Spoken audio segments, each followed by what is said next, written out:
ನಮಸ್ತೆ ವೀಕ್ಷಕರೇ, ಇವಾಗ ನಮ್ಮ ಜೊತೆ ಇದ್ದಾರೆ ರಾಜೇಶ್ ಧ್ರುವ ಅವರು. ಅವ್ರ ಬಗ್ಗೆ ತಿಳ್ಕೊಳ್ಳೋಣ. ಹಾಯ್. ಹಾಯ್, ಹೇಗಿದ್ದೀರಾ? ಸೂಪರ್. ನೀವು ಹೇಗಿದ್ದೀರಾ? ಸೂಪರ್. ಇವಾಗ ಯಾವ ಸೀರಿಯಲ್ ಮಾಡ್ತಾ ಇದ್ದೀರಾ? ಹೇಗೆ ನಡೀತಿದೆ? ರೈಟ್ ನಾವು ಅಗ್ನಿಸಾಕ್ಷಿ ನಡೀತಾ ಇದೆ ಇವಾಗ. ಸೊ ಒಂದೇ ಗುಡಿನ ಹಕ್ಕಿಗಳು ಅಂತ ಒಂದು ಧಾರಾವಾಹಿ ಮಾಡ್ತಾ ಇದೆ, ಜೀ ಕನ್ನಡದಲ್ಲಿ. ಸೊ ಅದು ವೈಂಡ್ ಅಪ್ ಆಗಿದೆ. ಸೊ ಅಗ್ನಿಸಾಕ್ಷಿ ರೈಟ್ ನಾವು ಹೋಗ್ತಾ ಇದೆ. ಹೇಗಿದೆ ಎಕ್ಸ್ಪೀರಿಯನ್ಸ್ ಅಗ್ನಿಸಾಕ್ಷಿಯಲ್ಲಿ? ಆಸಮ್. ಯಾಕೆ ಅಂತಂದರೆ ಫಸ್ಟ್ ಆಫ್ ಆಲ್ ಜನ ನನ್ನ ಗುರ್ಸೋದು, ನನ್ನ ಹೆಸರೇ ಮರ್ತೋಗ್ಬಿಟ್ಟಿದೆ ನನಗೆ. ಫಸ್ಟ್ ಆಫ್ ಆಲ್ ಅಖಿಲ್ ಅಂತಲೇ ನನ್ನ ಗುರ್ಸೋದು, ಚಿಕ್ಕ ಮಕ್ಕಳಿಂದ ಹಿಡಿದು ದೊಡ್ಡವ್ರ ತನಕ ಅಖಿಲ್ ಅಂತಲೇ ಗುರ್ಸೋದು ನನ್ನ. ಸೊ ಸ್ಪೆಷಲಿ ಅಗ್ನಿಸಾಕ್ಷಿ ನಾನು ಥ್ಯಾಂಕ್ಸ್ ಆಗಬೇಕು. ಯಾಕೆಂದರೆ ಈ ಒಂದು ರೋಲಿಗೆ ನನ್ನ ಚೂಸ್ ಮಾಡಿದ್ದಕ್ಕೆ ಈ ಟಿ ವಿ ಅವ್ರಿಗೆ ಫಸ್ಟ್ ನಾನು ಥ್ಯಾಂಕ್ಸ್ ಹೇಳಬೇಕು, ಆ್ಯಂಡ್ ಅಗ್ನಿಸಾಕ್ಷಿ ತಂಡಕ್ಕೆ ನಾನು ಥ್ಯಾಂಕ್ಸ್ ಹೇಳಬೇಕು. So that's it. ಓಕೆ, ಮತ್ತು ಹೇಗೆ ನಿಮ್ಮ ಸಿನಿಮಾ ಬದುಕು ಹೇಗಿದೆ? ಸಿನಿಮಾ ಬದುಕು ಎಂಟ್ರಿ ಕೊಟ್ಟಿದ್ದು ತುಂಬ ಒಂದು ಹೊಸ ಎಕ್ಸ್ಪೀರಿಯೆನ್ಸ್. ಯಾಕೆ ಅಂತಂದರೆ ನನ್ನ ಯಾರೂ ಪುಷಪ್ ಮಾಡಿಲ್ಲ, ಈ ದಾರಿನ ನಾನೇ ಕಂಡುಕೊಂಡಿದ್ದೆ. ಅದು ನಾನೇ ಒಂದು ಸಿನಿಮಾ ಮಾಡಿದೆ, ಫ್ಯೂಚರ್ ಮೂವಿ, ಫ್ರೆಂಡ್ ಸರ್ಕಲ್ ಅಂತ. ಆ ಫ್ರೆಂಡ್ ಸರ್ಕಲ್ ಅನ್ನೋ ಮೂವಿ ನನಗೆ ಈ ಥರ ಬ್ರೇಕ್ ಕೊಟ್ಟಿದೆ. ಅದು ನನ್ನ ಊರು ಶಿರ್ಸಿ, ಉತ್ತರ ಕನ್ನಡ. ಸೊ ಆ ಒಂದು ಶಿರ್ಸಿಗೆ ತಕ್ಕಂಗೆ ನಾನು ಒಂದು ಸಿನಿಮಾ ಮಾಡಿದೆ, 5 ಜನ ಹುಡುಗರು ಇಟ್ಕೊಂಡು. ಅದು ಹೇಗಾಯಿತು ಅಂತಂದರೆ ಶಿರ್ಸಿ ಮಟ್ಟದಲ್ಲಿ ಮಾತ್ರ ಅದನ್ನು ನಾನು ರಿಲೀಸ್ ಮಾಡಿದೆ. ಅದು ಎಷ್ಟೋ ಜನ ನನಗೆ ಬೆಂಗಳೂರು ಫ್ರೆಂಡ್ಸಿಗೆ ಗೊತ್ತಾಯಿತು. ನಿಧಾನವಾಗಿ ನನ್ನ ಅಗ್ನಿಸಾಕ್ಷಿ ಬಂದಮೇಲೆ ತುಂಬ ಇಂಡಸ್ಟ್ರಿಗೆ ಗೊತ್ತಾಯಿತು. ಸ್ವಲ್ಪ ಜನಕ್ಕೆ ಕೊಟ್ಟೆ, CDs ಎಲ್ಲ ಕೊಟ್ಟೆ. ಬಟ್ ಅವ್ರು ಹೆಂಗೆ ಅಂದರು ಅಂತಂದರೆ ಕಮರ್ಷಿಯಲ್ ಮೂವಿ ಕಂಪೇರ್ ಮಾಡಿ ಹೇಳಿದ್ರು. ಅದು ನಾನು ಮಾಡಿದ್ದು ಬರೀ 2.5 ಲಕ್ಷದಲ್ಲಿ ಸಿನಿಮಾ. ಟೋಟಲ್ ಮೂವಿ, ಕತೆ, ಚಿತ್ರಕಥೆ, ಸಂಭಾಷಣೆ, ಸಾಹಿತ್ಯ, ನಿರ್ದೇಶನ ವಿತ್ ಒಂದು 5 ಜನ ಹುಡುಗರಲ್ಲಿ ನಾನು ಒಂದು ಲೀಡ್ ಕ್ಯಾರೆಕ್ಟರ್ ಮಾಡಿದೆ. ಸೊ ತುಂಬ ಒಳ್ಳೆ ಫೇಮಸ್ ಆಯಿತು. ಫ್ರೆಂಡ್ ಸರ್ಕಲ್ ಅಂತ. ಫ್ರೆಂಡ್ಸ್ ಅದು ಯೂಟ್ಯೂಬಲ್ಲೂ ಸಿಗುತ್ತೆ ನಿಮಗೆ, ಸಾಂಗ್ಸ್ ಆ್ಯಂಡ್ ಸೀನ್ಸ್ ಸಿಗುತ್ತೆ. ಇನ್ನೂ ರಿಲೀಸ್ ಮಾಡಿಲ್ಲ ನಾನು ಯೂಟ್ಯೂಬಲ್ಲಿ. ಸೊ ಇಲ್ಲಿಂದ ನನ್ನ ಒಂದು ಬಣ್ಣದ ಜಗತ್ತು ಎಂಟ್ರಿ ಆಯಿತು. ನನಗೆ ಗಾಡ್ ಫಾದರ್ ಯಾರೂ ಇಲ್ಲ, ಎಲ್ಲ ಗಾಡೇ.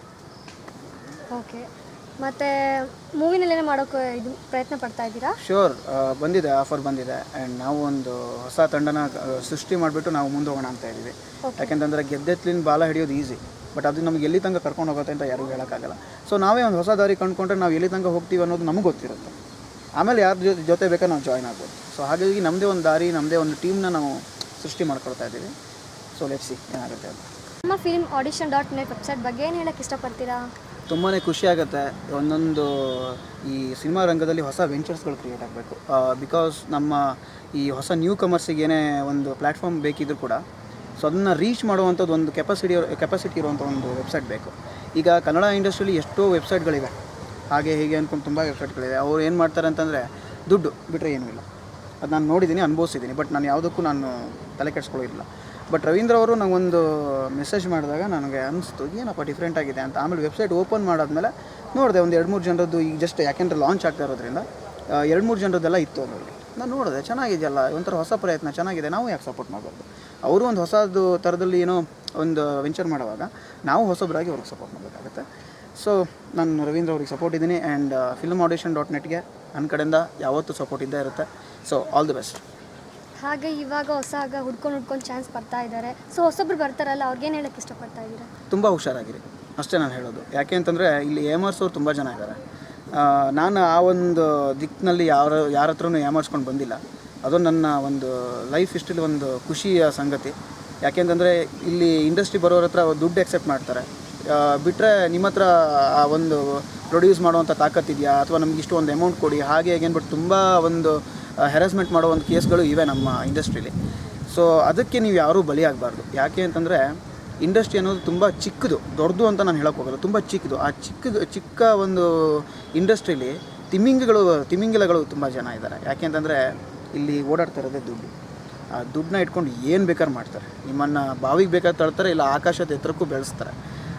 ನೀವು ಏನಿದ್ರು ಅಲ್ಲಿ ಆಕಾಶದ ಎತ್ತರಕ್ಕೆ ಹೋಗೋದು ನೋಡಿ, ನಿಜವಾದ ನಿಮಗೆ ಟ್ಯಾಲೆಂಟ್ ಇದ್ದರೆ ಖಂಡಿತ ನಿಮಗೆ ಅವಕಾಶಗಳು ಹುಡ್ಕೊಂಬರ್ತವೆ. ಬೇಡ ಅಂತಂದ್ರೂ ನಿಮಗೆ ಈ ಇಂಡಸ್ಟ್ರಿ ಬಿಟ್ಕೊಡಲ್ಲ. ಸೊ ದಯವಿಟ್ಟು ನಾನು ಹೇಳೋದು, ಒಳ್ಳೆ ದಾರಿ ಕಡೆ ಹೋಗಿ ಒಳ್ಳೆಯ ಒಂದು ದಾರಿನ ನೀವೇ ಸೃಷ್ಟಿ ಮಾಡ್ಕೊಳ್ಳಿ.